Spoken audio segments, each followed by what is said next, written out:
Assalamualaikum warahmatullahi wabarakatuh. Yang terhormat kepada Bapak Didin Hikmah Perkasa, DRS-EMM, selaku dosen mata kuliah Pendidikan Agama Islam, dan teman-teman semua yang saya cintai. Di sini saya akan mempresentasikan tentang sejarah peradaban Islam yang sudah saya rangkum di dalam PPT yang sudah saya buat.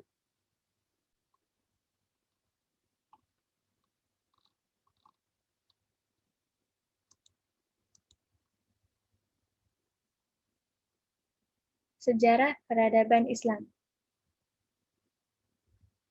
Pengertian sejarah. Pengertian sejarah secara etimologi berasal dari kata Arab syajarah atau pohon. Dalam bahasa Inggris peristilahan, sejarah disebut history, yang berarti pengetahuan tentang gejala-gejala alam, khususnya manusia yang tidak kronologis. Sejarah juga berarti ilmu pengetahuan yang berikhtiar untuk melukiskan atau menjelaskan fenomena kehidupan sepanjang terjadinya perubahan, karena adanya hubungan antara manusia terhadap masyarakatnya. Sejarah peradaban Islam. Islam merupakan sebuah agama yang berkembang dari abad ke abad. Islam selalu melakukan perubahan baik dari segi kebudayaan atau peradaban. Pada masa sekarang, Islam telah masuk pada era atau abad modern atau kontemporer. Periode ini menjadi tolak ukur bagi pertumbuhan dan perkembangan Islam, serta sebagai usaha untuk melestarikan nilai-nilai yang terkandung dalam ajaran-ajaran Islam, baik dalam segi kebudayaan maupun peradabannya.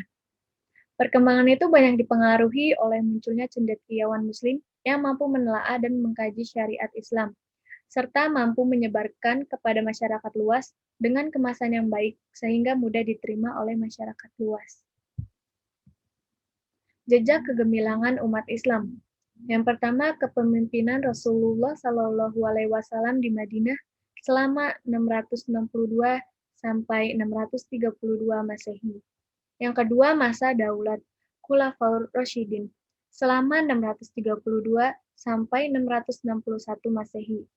Yang ketiga, masa daulat Umayyah selama 661 sampai 750 Masehi. Yang keempat, masa daulat Abbasiyah selama 750 sampai 1258 Masehi. Dan yang kelima, sampai tumbangnya kekhalifahan Turki Utsmani pada tanggal 28 Rajab tahun 1342 Hijriah atau bertepatan dengan tanggal 3 Maret 1924 Masehi. Periode perkembangan sejarah Islam. Periode perkembangan sejarah Islam ini terbagi menjadi 3 bagian, yaitu periode klasik, periode pertengahan, dan periode modern. Yang pertama, periode klasik. Periode klasik ini selama 650 sampai 1250 Masehi. Dalam masa klasik ini dapat dibagi dalam 2 masa, yaitu masa kemajuan Islam dan masa disintegrasi. Masa kemajuan Islam selama 650 sampai 1000 Masehi. Masa ini merupakan masa ekspansi, integrasi, dan keemasan Islam dalam hal ekspansi sebelum Nabi Muhammad SAW wafat pada tahun 632 Masehi.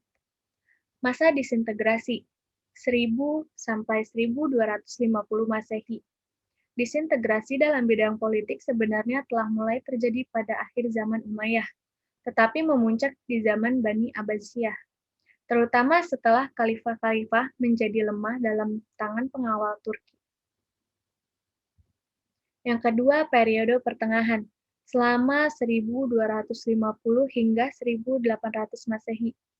Periode ini dapat dibagi ke dalam 2 masa, yaitu masa kemunduran 1 selama 1250 hingga 1500 Masehi dan masa 3 kerajaan besar selama 1500 hingga 1800 Masehi.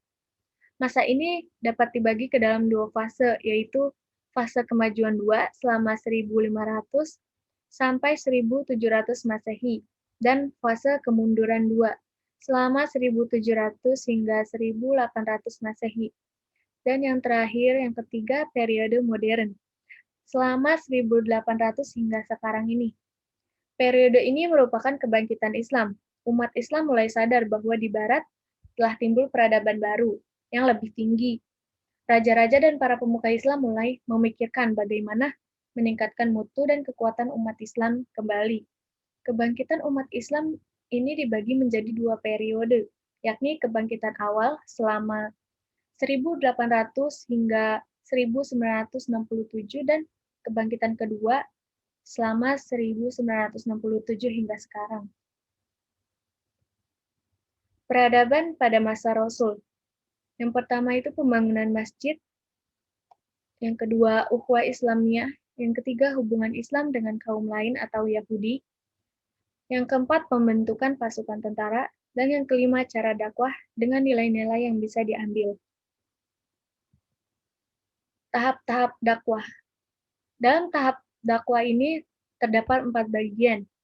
Yang pertama, dakwah secara diam-diam selama 3 tahun. Yang kedua, dakwah secara terang-terangan dengan menggunakan lisan tanpa perang, berlangsung sampai hijrah. Yang ketiga, dakwah secara terang-terangan dengan berperang melawan orang-orang yang menyerang dan memulai peperangan atau kejahatan. Tahap ini berlangsung sampai tahun perdamaian Hudaibiyah. Yang keempat, dakwah secara terang-terangan dengan memerangi setiap orang yang menghalangi jalannya dakwah atau menghalangi masuknya Islam setelah masa dakwah dan pemberitahuan dari kaum musyrik, anti-agama, atau penyembah berhala. Dalam tahap inilah syariat Islam dan hukum jihad dalam Islam mencapai kemapanannya. Kontribusi dunia Islam. Yang pertama yaitu Ibnu Musa Al-Khawarizmi. Beliau astronom dan penemu algoritma dan aljabar. Yang kedua Ibnu Khaldun, bapak sosiologi politik. Yang ketiga Jabir Ibnu Hayyan, bapak kimia. Yang keempat Ibnu Sina. Yang kelima Ibnu Majid, dan lain sebagainya.